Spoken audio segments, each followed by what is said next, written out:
Hi, everyone. Thank you for joining us today. My name is Dina Zidian. I am the Referral and Enrollment Supervisor for Retain, Ohio, and we are excited to have you here today. I'll give it a couple more minutes here. There's still people signing on.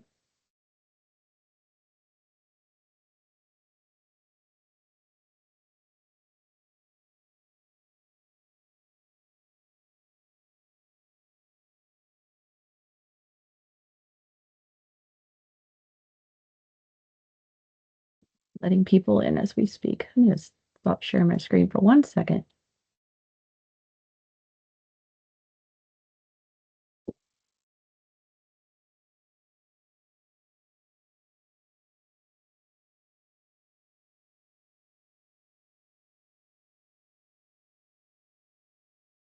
Okay, we'll go ahead and get started. All right, so again, I'm Dina Zidian, Referral and Enrollment Supervisor for Retain, Ohio. This is the November Employer Webinar. We are happy to have you here. And there's a couple of things that I would like to go through before we get started. So if you don't mind, we would like to have you join us for our February 2026 webinar. This will feature Kathy Medcalf and Brandy Porter. If you would like to register for this event, you can do it now if you would like by scanning that QR code or clicking the link below. There will also be a flyer sent out as we get closer to that date, so you can also register later if you like and learn more about apprenticeships. Some other items I would like to cover very quickly here. If you don't mind utilizing the chat and stating your name and the organization that you work for and the job title that you have, we would appreciate that. That lets us know who is in our audience today. The slideshow will be sent out in an email later on this afternoon, and there will be a link in the email that you can go ahead and utilize to view our YouTube channel. This features past webinars that we have done and also podcast recordings. A short survey will also be prompted at the end of today's webinar. We appreciate any feedback that you can give us. It helps us plan for future presentations and webinars as well. And of course, please utilize the chat for any questions that you may have also today. If we don't get to them during the presentation, we'll be sure to get to them at the end of the presentation. And I wanted to go over some of our current employer stats. We currently have 5,531 employees that have enrolled in the Ohio Retain program. That's 1,969 in Cincinnati, 1,539 in Toledo, and Youngstown has 2,023. We have 1,060 employers currently enrolled in the Retain program, and that's 426 in Cincinnati, 275 in Toledo, and 328 in Youngstown. And there you can see a couple of our last employer enrollments that came through just recently. And at this time, I would like to go ahead and invite Cyndy Bresnahan from Ohio Means Jobs and the Business Resource Network to go ahead and tell us about how to retain talent in a shifting workforce. So Cyndy, take it away. Hi, thanks for having me. Like she said, I'm Cyndy Bresnahan. I cover Mahoning and Columbiana counties with the Ohio Means Jobs. And then I also run the Business Resource Network in Mahoning, Columbiana, and Trumbull counties. And with that, we connect employers to resources, that may assist them. So I've been working with companies for the past 12 years, and I know the last few years especially have been very challenging for employers, what with the shrinking labor pool, the need to fill open positions, and then to keep the people that you have. According to the Bureau of Labor Statistics, the number of employees voluntarily leaving their jobs has increased since 2022 in a trend known as the Great Resignation. This is especially evident in the professional and business services, manufacturing, and retail industries. We know there's a high cost of employee turnover that includes the loss of productivity as well as the cost to recruit and train these employees. So while some of the strategies I'm going to go over may not work for your company, or they may be not doable in your industry, I just want to kind of give you maybe something might click and say, oh, hey, this is something little that we could do that might make a difference to our employees, and it might help. So I'm gonna, and then may be able to help you retain some happy employees. So the first one is onboarding and orientation. So every new hire should be set up for success from the start. Your onboarding process should teach new employees not only about the job, but also about the company culture and how they can contribute to and thrive in it. And don't skimp on this step. Because I know you're anxious to get these people to work, and but make sure that they know what's expected of them, so that they're comfortable in their role and they don't make stupid mistakes that could they get yelled at, and then they have a bad attitude after that. And it can set the tone for their tenure at your firm. So onboarding and orientation. Next. Okay, and mentorship. Pairing a new employee with a mentor is a great component to add to your extended onboarding process. Mentors can welcome newcomers to the company, offer guidance, and be a sounding board. And new team members can learn the ropes from experienced employees. In return, they offer a fresh viewpoint to the current staff. And don't limit this to just your new people. Think of it as for your existing staff. Think you might have a very valued team member who's maybe a few years from retirement, and who's going to fill his job. You might have somebody who's new, or a fairly new team member who you might be able to pair up with that aging employee, so that maybe down the road he can fill those shoes. So team up some of your existing people too with mentorships. Sorry. Employee compensation. It's essential for companies to pay competitive wages, which means employers need to evaluate and adjust their salaries regularly.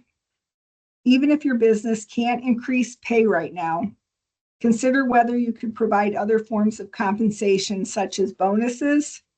And don't forget about improving healthcare benefits and retirement plans, which can help raise employees' job satisfaction too. Hopefully you guys are familiar with the website ownetonline.org. This one, you can, if you haven't been familiar with it, what you can do is you can go on that website and search the occupation that you have, and let's say electrician, or let's say welder, and search it, and then you can put in your zip code and see what the median wage and low wage and high wages for your area. And then you can see if your wages are in balance with that, or if they're too low or are they too high. And it's really valuable. And I've used that when I've talked to employers who are saying, they keep on losing employees. And like I did this recently with somebody who was trying to hire a receptionist. And we knew that the wage was low. And she was like, well, that's all we can pay. And so I took her to this website, and she was like, yeah, I guess we are really low. So it made her rethink, raising the wage, because she saw that they were way out of the ballpark. Okay, next. Perks. Perks can make your workplace stand out to potential new hires and re-engage current staff while boosting employee morale. According to research for our salary guide, flexible schedules and remote work are the perks many professionals value most. In addition, just over 40% of the professionals we surveyed said stipends for home offices are among the perks workers want most. And we know that, work from home came about, during the pandemic, and everybody, wanted to do that. And of course, now it seems like the trend is going back into the office. But you can even do some perks like stocking the fridge if you're in an office setting with snacks from Sam's Club, or having a food truck come in once a month. You know what kind of perks you guys can offer. And it makes everybody feel good. Pizza once a month. Wellness offerings. Keeping employees fit mentally, physically, and financially is just good business. Many leading employers expanded and improved their wellness offerings during 22 and 23 to help support employees and prioritize their well-being. Stress management programs, retirement planning services, and reimbursement for fitness classes are just some examples of what your business might consider providing to employees in 2025 and beyond. So one program that you might be familiar with is Better You, Better Ohio. And this is a great program that's offered to small companies of 150 employees or less. And they can do small wellness tasks like health assessments or coaching sessions, like for stop smoking or getting more active. And then they can earn gift cards. And I know our company, the company that I work for, we do that, and everybody gets so excited because you win gift cards, and I know it's free from BWC. So that's something that if you're not familiar with, you might want to check out. And now we're going to take a pause for a poll question. Launch that here.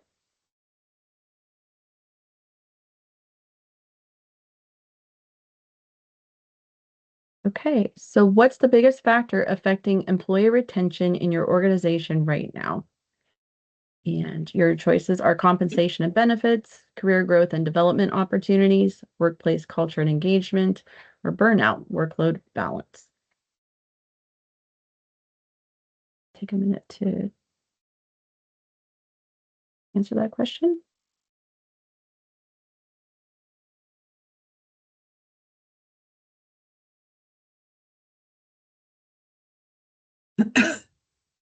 Okay. Looks like it's split between compensation and benefits and career growth and development opportunities. Those are the two highest, with workplace culture and engagement third, burnout last. Okay. So I wonder if compensation and benefits means that they work for you for a little bit and then something better comes along and they're always looking, it seems like nobody stays in the same place any longer, It's True. We used to have two jobs in our whole life, and now it's very common to be job hopping, for the next best thing. Okay.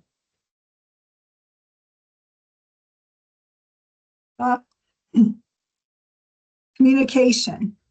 The shift to hybrid and remote work has underscored the importance of good workplace communication. Your direct reports, whether they work on site or remotely, should feel they can come to you with ideas, questions, and concerns at any time. And as a leader, you need to make sure you're doing your part to help promote timely, constructive, and positive communication across your entire team. Make sure you proactively connect with each team member on a regular basis to get a sense of their workload and job satisfaction. Make sure how's it going? I was at a business yesterday because we worked yesterday, and we toured a company down in Columbiana, and one of the plant managers gave us a tour, and he was walking around and talking to everybody and asking them things. And I thought, and it looked like he did that on a regular basis. And it seems like they had a great open door policy and great communication style at their place. And I think the employees seemed very happy. They were all smiling when they saw him, and it seemed like it was a great culture down there. Continuous feedback on performance. Again, communication and give them feedback. Many employers are abandoning the annual performance review in favor of more frequent meetings with team members. In these one-on-one meetings, talk with your employees about their short and long-term goals, deliver constructive feedback, and help them visualize their future with the company. While you should never make promises you can't keep, talk through potential career advancement scenarios together and lay out a realistic plan for reaching those goals. it's always nice to say, hey, where do you see yourself? What is there a job? I know they've done that at my place. Is there a job that you see here that you'd like to do one day? So that you can maybe start, you know, training them or mentoring them so that down the road they can maybe get there. And then that'll keep them happy because they know that, they're on track to get to where they want to be. I always tell my son, he's in a manufacturing facility. I said, tell them what you want to do. Tell them that you want to, maybe, advance.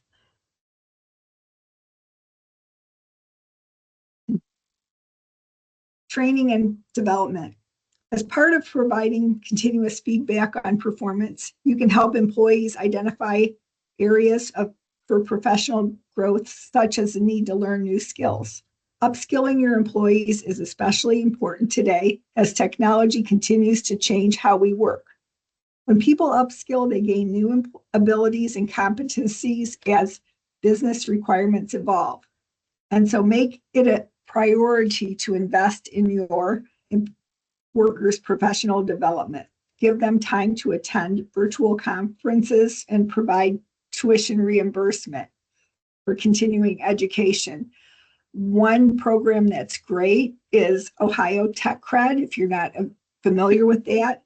And this is a program where you can upskill your workforce in technology, anything from CAD to all the Microsoft programs. If there's a whole bunch of different things that they can upskill, and you as an employer can be reimbursed up to $2,000 per credential. So that's a great program you might want to look into if you haven't already.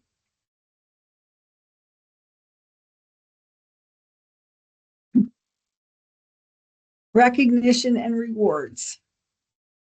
Every person wants to feel appreciated for the work they do. And in today's anywhere workforce, an employer's gratitude can make a especially big impact. So be sure to thank your direct reports to go the extra mile and explain how their hard work helps the organization. Some companies set up formal reward systems to incentivize great ideas and innovation, but you can institute compelling recognition programs even if you have a small team or limited budget. Even having like an employee of the week or of the month and putting their picture on the bulletin board and maybe giving them a gift card, that goes a long way. Maybe they did something special for a customer, or they went above and beyond on after hours, a way to say thank you so that they know that they're appreciated. And work-life balance. I know a lot of companies are stressed and they need their people for overtime and everything, but just let their people know that they need to take time off. Encourage them to take vacations and take time off and not, work all the time. And do you expect your staff to be available around the clock? A healthy work-life balance is essential to job satisfaction. People need to know their managers understand that they have lives outside work and recognize that maintaining balance can even be more challenging when working from home. Encourage employees to set boundaries and take their vacation time. And if late nights are necessary to wrap up a project, consider giving them extra time to compensate.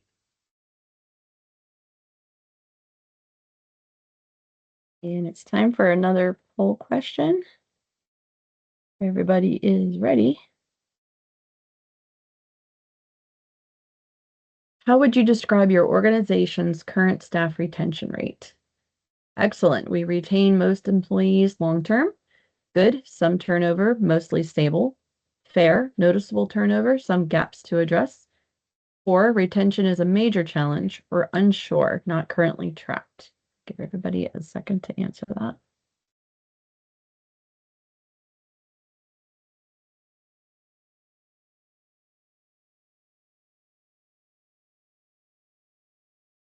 Okay.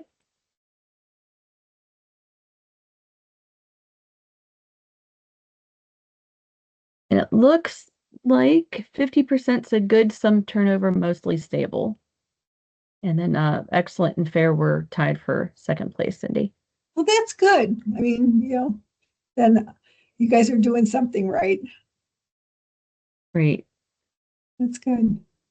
Okay. Continuing on here. Flexible work arrangements.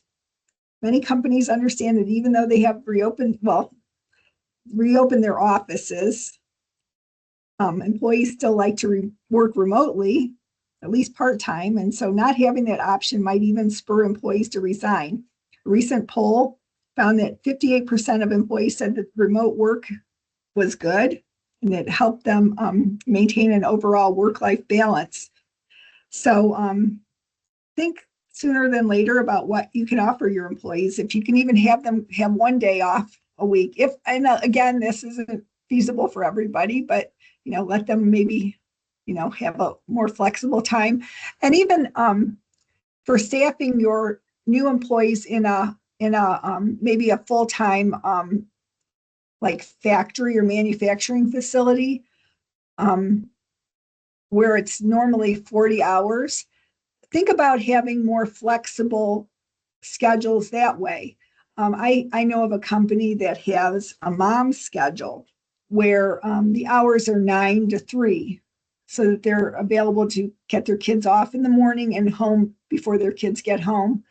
And another company that has a high school schedule where they hire high school kids that work from 3 to 9. And so the kids can, come after school and they get home from work at a reasonable time. And they're making like $17 an hour. So that's a great after school job to have. And they're also getting those kids so that when they graduate and able to work full time, hopefully they're going to come work full time for them. So that's another kind of like work arrangement that you might, think, oh, that might work for our company. It might not work for everybody, but something to think about.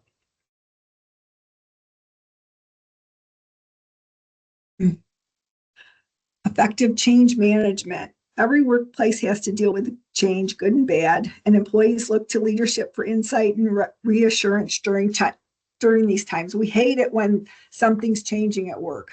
So you kind of have to have open communication during this time so that so you're reassuring to your staff so that they're not nervous about the change and have so they can ask you questions. I know when you find out the boss is leaving or something, everybody gets so nervous. So I think if you have open communication, or if you hear the place is going to be getting sold or something, always have good communication during this time, and make big announcements either individually or in a group, and allow time for questions when there's change.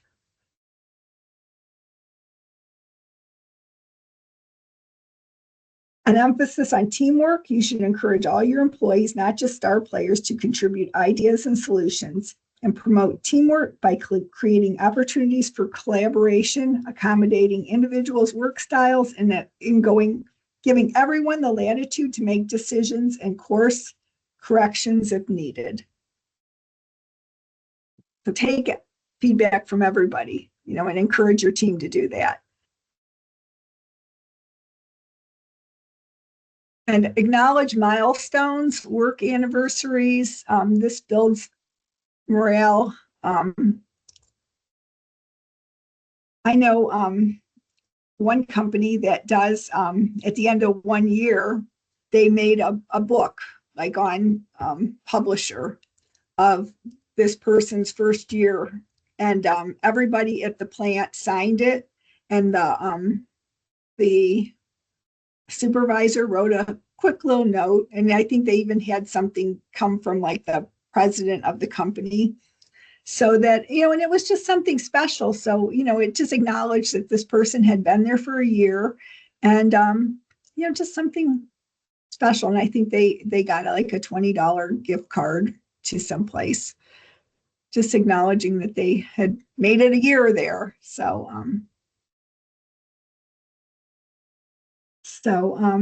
These 14 employee retention strategies are just some ways to help increase your team members' job satisfaction. And you should reevaluate these regularly. That includes staying current on market standards for salary and benefits and best practices for developing attractive workplace culture and strong manager-employee relations. And, you're still going to lose some team members sooner than you'd like, but you can at least make their decision a little tougher. And if these employees leave your firm knowing that they were valued and supported, they'll likely say good things about your business and perhaps even come back. So, is there any questions or any of these things that you think might be a good fit for your organization?